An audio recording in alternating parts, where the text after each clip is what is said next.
So last night I did a video about how I am more worried about people than I am food. Because if there is a disaster that ever hits society, humanity has a much better chance at surviving if it cooperates with itself. If people harmonize amongst each other and don't try to screw each other over and murder their own neighbors.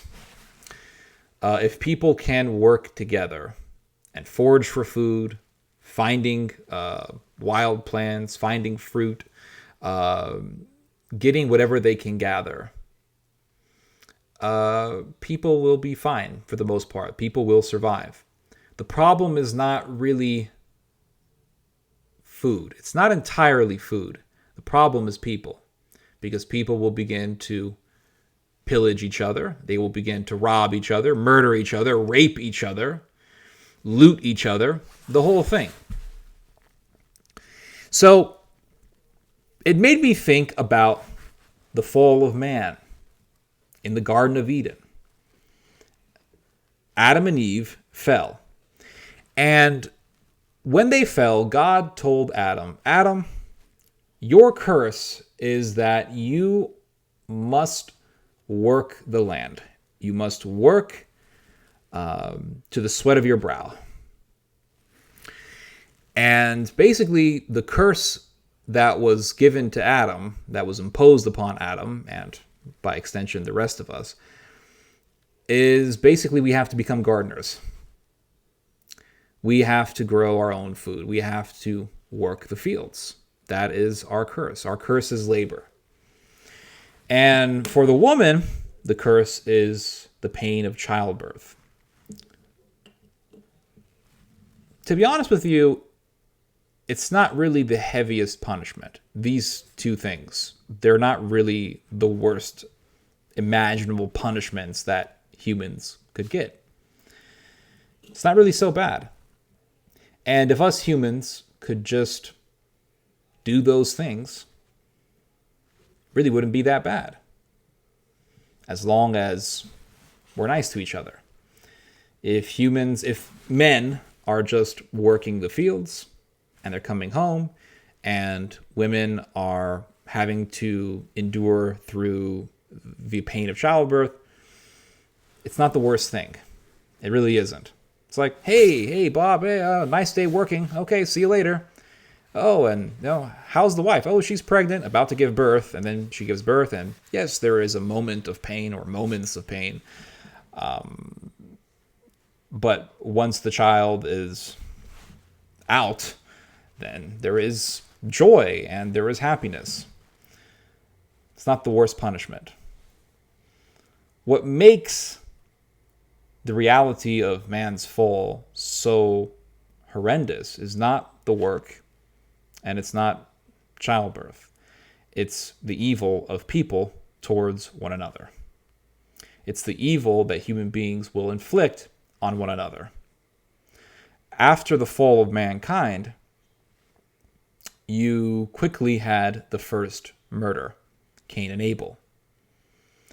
Cain and Abel both worked the fields. They both were abiding by the curse that God imposed on Adam. They were working the land. Cain worked in farming. Abel worked as a shepherd. They were both working. It was part of the curse, right? Not that bad. Not really. But then what happened? Cain murdered Abel. So instead of just abiding by the curse, being content with it, mankind doesn't stop. When mankind fell, something happened to our flesh.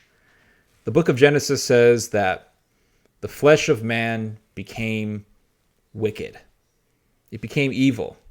This is in Genesis chapter 6. Basically, when man fell, our very DNA changed. For the worst. Our DNA changed. We became inclined to evil. Evil impulses formed within us. And it all really sprang from discontentment. Eve was not content. Let's be honest here. If you eat a fruit with the intention of becoming a god, you are not content. Eve was living in paradise. She had this wonderful garden. She had this plethora of fruit that she could have eaten from, this plethora of fruit trees. And God said, okay, you can eat all the fruit in the garden except for one. Don't eat this one fruit. And the snake appeared and said, if you eat this fruit, you will become like God. If Eve was content with her life, she would have not eaten that fruit. It just would not have happened. And that's what happened. It all sprang from discontentment.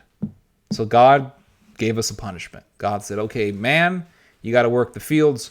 Woman, you got to go through the pain of childbirth. All right, fine. But mankind doesn't stop. He has to continue down the spiral to more and more evil. Continue downwards in the spiral, getting deeper and deeper into the depths of human depravity. Murder, the murder of the innocent. Cain indulged in that.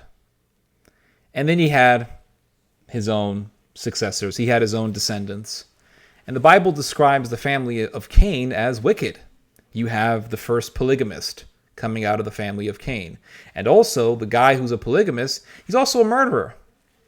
And so you see, the family of Cain is just evil. Yeah. The family of Cain is just wicked. My cat just walked in. So, you see how in human society, the worst thing is not really working the fields and foraging for food and giving birth. Not the worst things. The worst thing is dealing with people.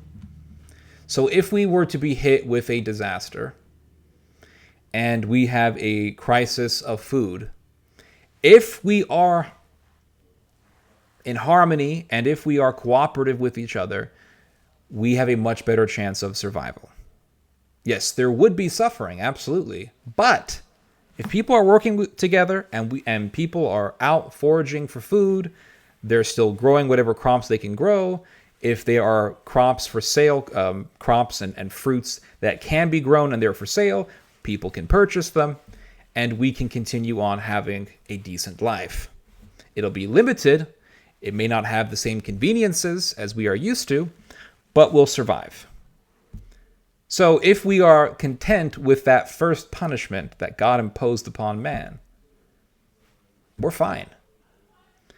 But so many people, enough people are not like that. Enough people are not content with that. They have to go beyond. They have to go beyond and completely try to force everyone to be submissive to their demands. Hence why you have looters and murderers and thieves and pillagers and rapists. These are people who are not content. And discontentment is the source of all evil. Anyway, you guys just heard some theology. God bless.